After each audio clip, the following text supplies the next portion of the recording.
Assalamualaikum warahmatullahi wabarakatuh. Perkenalkan, nama saya M. Raffi Fahrian, NPM saya 25733051. Di sini saya ingin menjelaskan pelanggaran UU ITE di ranah pribadi.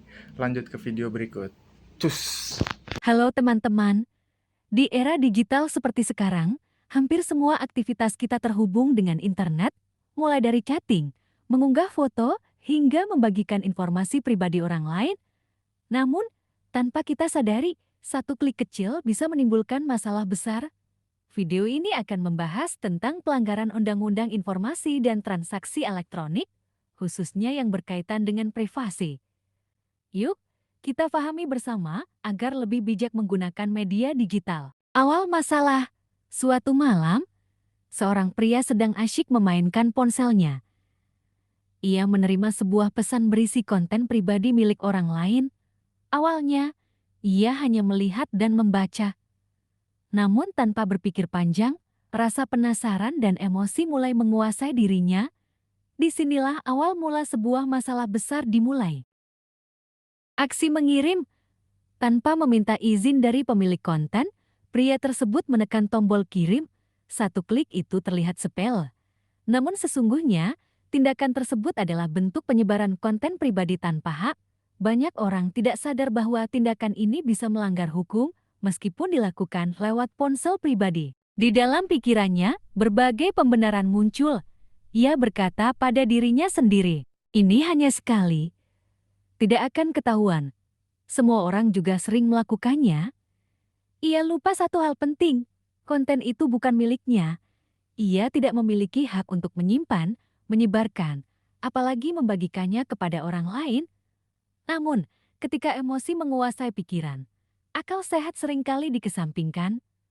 Pria itu tidak memikirkan dampaknya, tidak memikirkan perasaan korban, tidak memikirkan akibat hukum yang menanti, yang ada hanya dorongan sesaat yang akhirnya mengarah pada kesalahan besar. Sebar konten pribadi. Konten pribadi yang telah tersebar menimbulkan dampak serius. Korban merasa malu, tertekan, dan dirugikan secara psikologis, reputasi korban rusak, hubungan sosial terganggu, dan rasa aman pun hilang. Penyebaran informasi pribadi bukanlah hal yang bisa dianggap remeh. Dengan jari yang ragu, pria tersebut menekan tombol kirim, satu klik, hanya satu klik. Namun dari klik itulah, sebuah masalah besar dimulai. Konten pribadi itu berpindah dari satu ponsel ke ponsel lainnya. Dari percakapan pribadi, berubah menjadi bahan perbincangan. Apa yang seharusnya tetap rahasia, kini tersebar tanpa kendali. Ia mungkin berpikir bahwa tindakannya tidak akan berdampak apapun. Namun dunia digital bekerja dengan cara yang berbeda. Hindari copy-paste. Banyak orang mengira bahwa meneruskan pesan atau melakukan copy-paste adalah hal biasa. Padahal, tanpa izin pemilik, tindakan tersebut dapat melanggar hak privasi. Penting bagi kita untuk mengingat bahwa tidak semua informasi layak dibagikan. Bijaklah sebelum meneruskan pesan, karena dampaknya bisa sangat merugikan. Di dunia maya, sekali sesuatu tersebar, sangat sulit untuk dihentikan. Konten itu mulai disimpan oleh banyak orang, diteruskan tanpa izin, disebarkan tanpa rasa bersalah. Sebagian orang menyebarkannya karena penasaran. Sebagian lain karena ingin hiburan, tanpa menyadari bahwa setiap orang yang ikut meneruskan juga dapat terjerat masalah hukum. Tanpa disadari, banyak pihak ikut terlibat dalam pelanggaran privasi. Di sisi lain, korban mulai merasakan dampaknya. Rasa malu menghantui setiap langkahnya. Tekanan mental semakin berat dari hari ke hari. Korban merasa diawasi, dinilai, dan dihakimi. Nama baiknya tercemar, hubungan sosialnya terganggu, kepercayaan dirinya menurun drastis.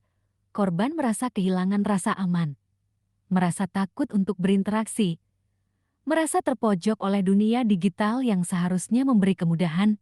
Bagi korban, ini bukan sekadar pesan atau gambar.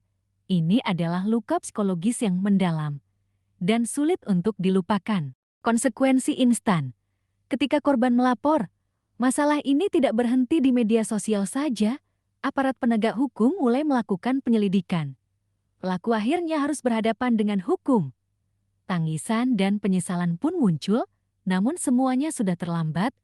Konsekuensi dari satu klik bisa sangat berat. Proses hukum. Pelaku kemudian diproses secara hukum sesuai peraturan yang berlaku. Ia harus mempertanggungjawabkan perbuatannya. Undang-Undang ITE memberikan sanksi tegas bagi siapa saja yang melanggar privasi orang lain.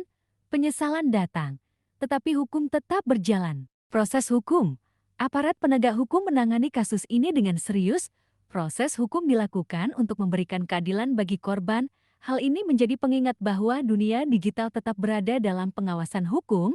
Tidak ada yang kebal hukum, baik di dunia nyata maupun dunia maya. Banyak orang menganggap bahwa meneruskan pesan atau melakukan copy-paste adalah hal biasa. Padahal, tanpa izin pemilik konten, tindakan tersebut merupakan pelanggaran privasi. Tidak semua informasi layak dibagikan. Tidak semua pesan perlu diteruskan.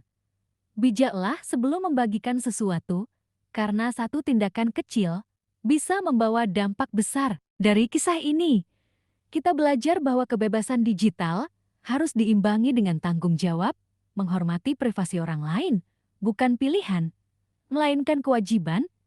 Ingat selalu pesan ini.